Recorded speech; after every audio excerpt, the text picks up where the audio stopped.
memilih, tidak pilih Golkar, Gerindra dan yang lain tidak pilih, tapi tetap sebuah pilihan untuk tidak memilih, ya. Jadi demikian di Alkitab, atau saya sebutkanlah kekuatan dari sebuah pilihan begini, the power of choice kata orang Batak, ya.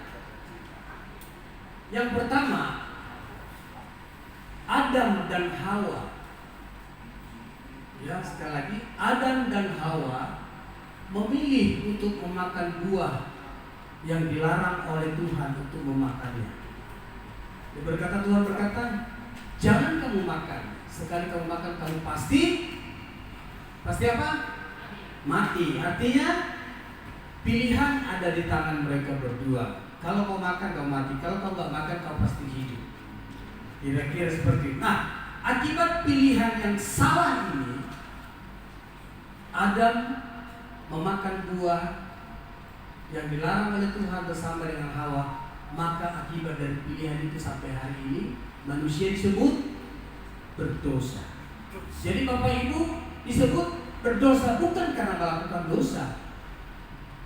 Karena ada argumen kan, bagaimana bayi yang baru lahir, wah mati, tapi sudah berdosa, kan dia nggak tahu berdosa. Nah, itulah akibat dari pilihan yang salah. Adam dan Hawa memilih makan buah pengetahuan baik dan jahat yang dilarang oleh Tuhan, maka akibat itu dosa masuk ke dalam dunia. Sejak itulah usia umur untuk manusia itu dihitung. Sebelumnya manusia hidup dalam kekekalan. Yang kedua, akibat pilihan yang salah, Abraham dan Nyonya Sarah. Nah, lagi Abraham dan Sarah memilih untuk menurunkan keturunan, atau memilih untuk menolong Tuhan untuk melanjutkan keturunan Abraham dengan menikahi Hagar. Lalu lahirlah siapa?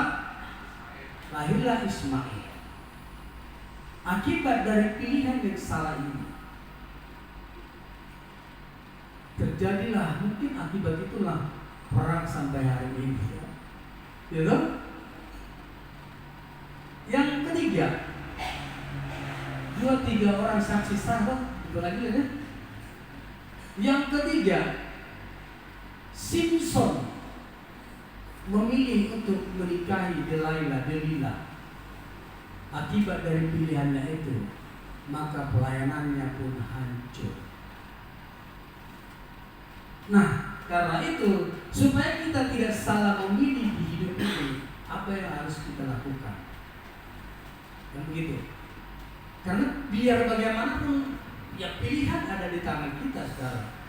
Contoh, umur panjang di tangan siapa? Tangan Tuhan toh? Tapi sehat di tangan siapa? Tangan kita.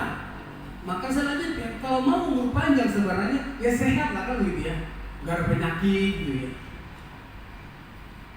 Sehat di tangan kita, maka kita supaya sehat olahraga sedikit kan. Jangan perokok. Iya, ada titipan dari Pak. Jangan perokok.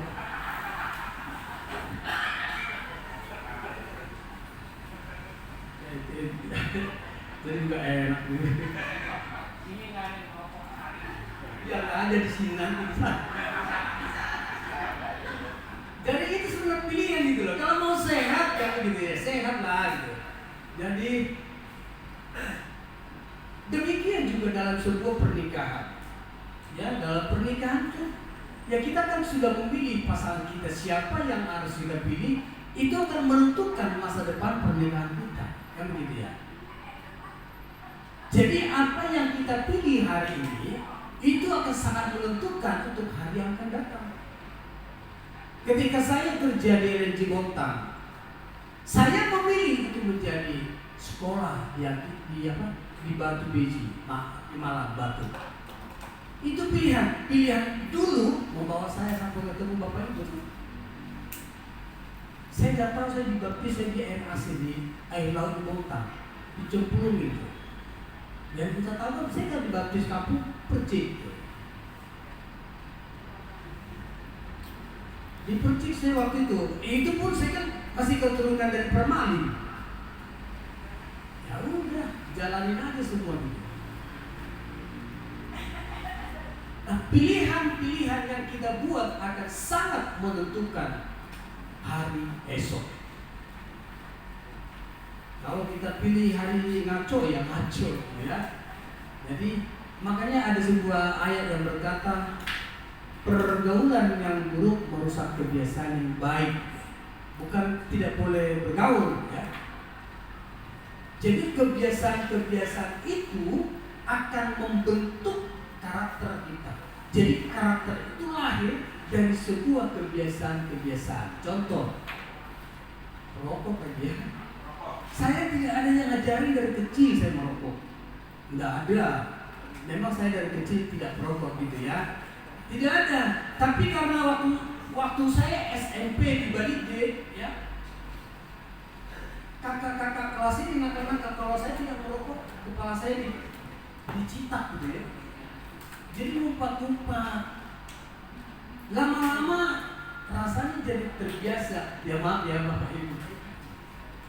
Jadi terbiasa. Nah, keterbiasaan inilah jadi sulit kita lepas dari sebuah karakter gitu. Saya tidak berkata bahwa merokok berdosa, ya maaf atau ya. Karena belum kutemukan ayat yang berkata kalau merokok berdosa. Saya belum ketemu merokok berdosa ya enggak. Ya maaf ya. Enggak. Jadi maksud saya itu karena dibiasakan, kebiasaan itu terlahir sebuah karakter gitu. Nah, kalau itu menjadi sebuah karakter ya susah lepas. Nah, karena itu firman Tuhan berkata, bagaimana kita membuat pilihan-pilihan yang benar. Yang pertama mungkin saya coba begini, udah lama lagi fotonya. Yang pertama, mengerti bahwa hidup kita ini berharga. Bapak Ibu tahu nggak bahwa hidup Bapak Ibu berharga? Kalau tahu berapa harganya? Ayo kita baca satu ayat. 1 Petrus pasal 1 ayat 18, demikian firman Tuhan. Sebab kamu tahu bahwa kamu telah ditebus dari cara hidupmu yang sia-sia, yang kamu warisi dari nenek moyangmu itu, bukan dengan barang yang fana, bukan pula dengan perak atau emas, melainkan dengan darah yang mahal, yaitu darah Kristus yang sama seperti darah anak domba, yang tak bernoda dan tak bercacat. Jadi ternyata harga kita itu mahal. Mahalnya berapa? Seperti darah Kristus, darah anak domba yang tidak bercacat dan tidak bercela. Berapa hargamu? Darah Yesus. Mungkin saya suka berkata, sekalipun semua Bapak Ibu adalah semua orang kudus, tidak berdosa, tapi saya sendiri orang yang paling berdosa, saya percaya Kristus tak mati buat saya. Itulah harganya. Jadi kita tidak dibayar dengan barang yang fana yang ada di dunia ini, tapi kita ditebus dari hidup yang sia-sia, dari cara hidup kita ini dengan darah Kristus. Betapa mahal kita, amin. Jadi itulah salah satu pilihan yang benar. Kita harus mengerti bahwa hidup kita ini berharga.